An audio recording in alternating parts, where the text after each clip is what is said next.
Assalamualaikum warahmatullahi wabarakatuh. Di sini saya akan membuat tugas tentang hunting jurnal dari mata kuliah pemrograman DLP. Yang pertama, jurnal nasionalnya itu tentang aplikasi pendiagnosa kebutaan warna dengan menggunakan pemrograman Borland DLP. Pertama, abstraknya dulu, buta warna adalah suatu kelainan yang disebabkan ketidakmampuan sel-sel kerucut dalam retina mata yang mengalami kelemahan atau kerusakan permanen dan tidak mampu merespon warna dengan semestinya. Penderita kebutaan warna yang disebabkan akibat obat samping dari mengkonsumsi obat, maka kebutaan warna yang disandangnya dapat disembuhkan. Untuk pendahuluannya,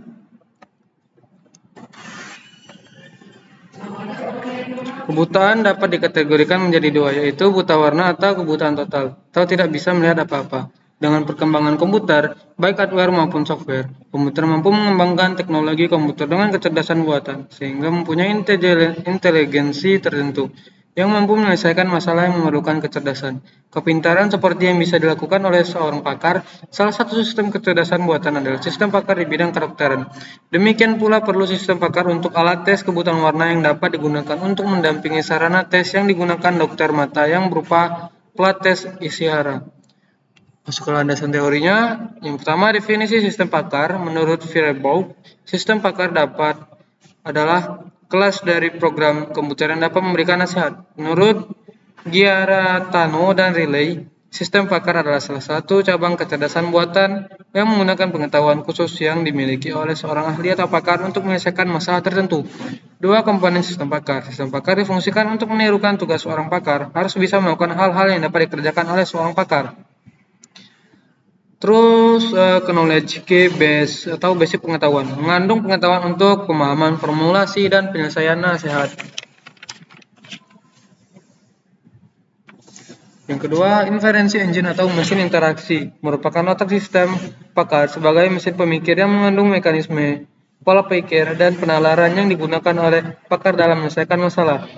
Selanjutnya, working memory atau memori kerja merupakan bagian dari sistem pakar yang digunakan untuk merekam fakta-fakta yang diperoleh saat dilakukan proses konsultasi. Selanjutnya, user interface atau antarmuka pengguna digunakan untuk berkomunikasi antar pengguna dan sistem pakar. Analisa perancangan selanjutnya. Analisa perancangannya, yang pertama, membuat use case diagram untuk memahami bagaimana user berinteraksi dengan sistem. Dua, membuat sekuensi diagram. Dapat dilihat interaksi antara user, sistem, dan dokter dari urutan kegiatan sistem dari awal sampai akhir kegiatan. Yang tiga, membuat kelas diagram. Setelah menentukan kebutuhan kelas dan atribut, maka disusun kelas diagram. Selanjutnya, membuat state diagram. Dalam state diagram, kebutuhan warna dapat dilihat keterkaitan antara event dan state secara keseluruhan pada sistem pakar. Selanjutnya, membuat entity relationship diagram, membuat hubungan setiap data yang dibuat sehingga saling terhubung. Yang keenam, mesin inferensi untuk menangani penalaran dengan menggunakan isi daftar atau berdasarkan urutan tertentu.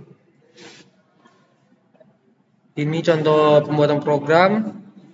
Nanti saya akan kirimkan filenya di link video. Selanjutnya adalah kesimpulan. Yang pertama, rancangan model dapat digunakan sebagai alat bantu tes pemeriksaan gangguan penglihatan terhadap warna. 2. Analisa dan merancang sistem pakar kebutaan warna dapat digunakan sebagai pengganti seorang pakar dalam menjalankan tugas dalam melakukan pemeriksaan gangguan penglihatan, sehingga apabila pakar sedang tidak dapat menjalankan tugas untuk melakukan pemeriksaan, maka tugas pakar dapat dibantu atau digantikan oleh orang lain.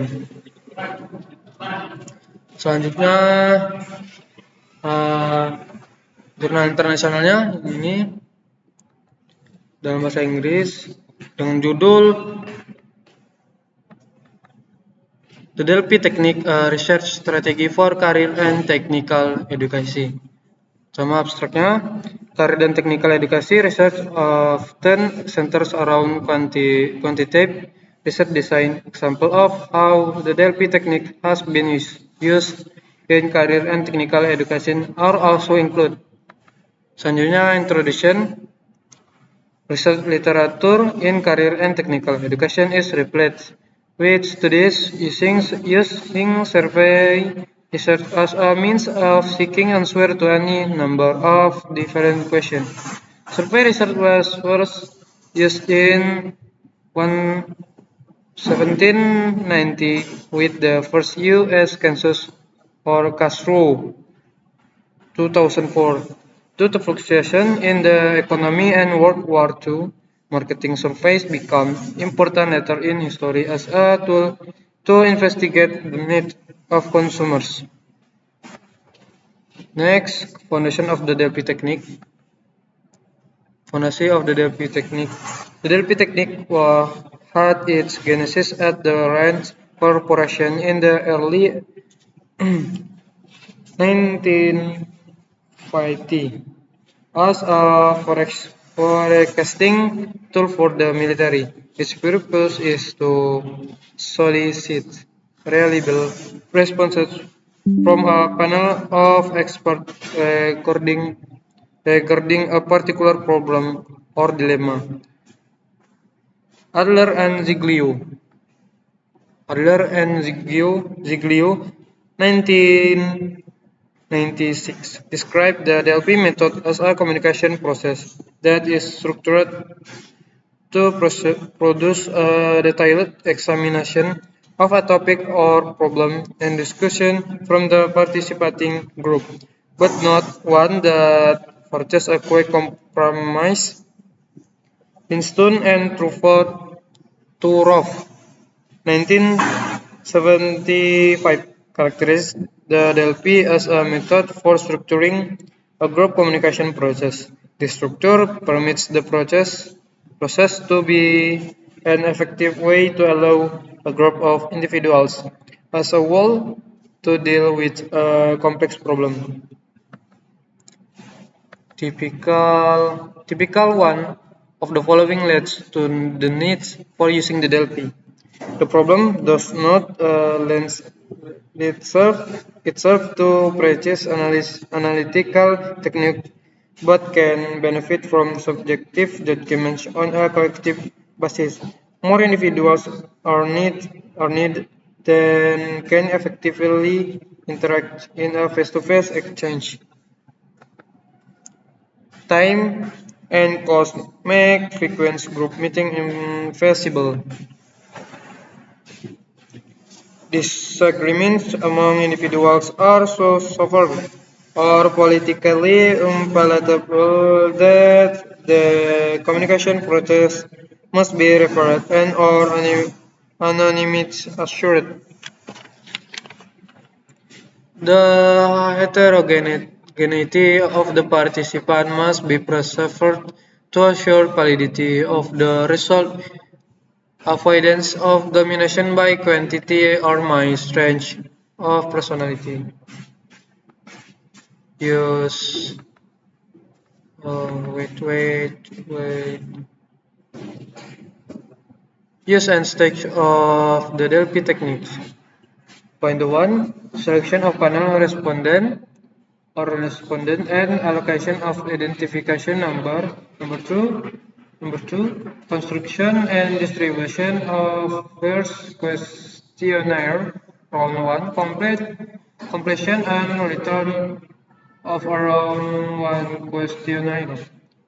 Point 3, collection and categorization of suggestion and construction of second questionnaire. Number 4, distribution of second questionnaire, complete and return of round 2 questionnaire. Point 5, collection of individual and group score for each suggestion. Point 6, construction of third questionnaire which is similar to round 2 questionnaire, but which individual and group score for each suggestion from round 2 incorporated. Number 7, distribution of third questionnaire, completion and return of round 3 questionnaire. Number 8, revaluation of individual and group scores for each question. Number 9, possible further round of voting and possible request for national and comments for more extreme score. Point 10, achievement of group consensus with calculation of summary static 5, maximum, minimum, and range of score for each question. 11, distribution and use of funding. Summary.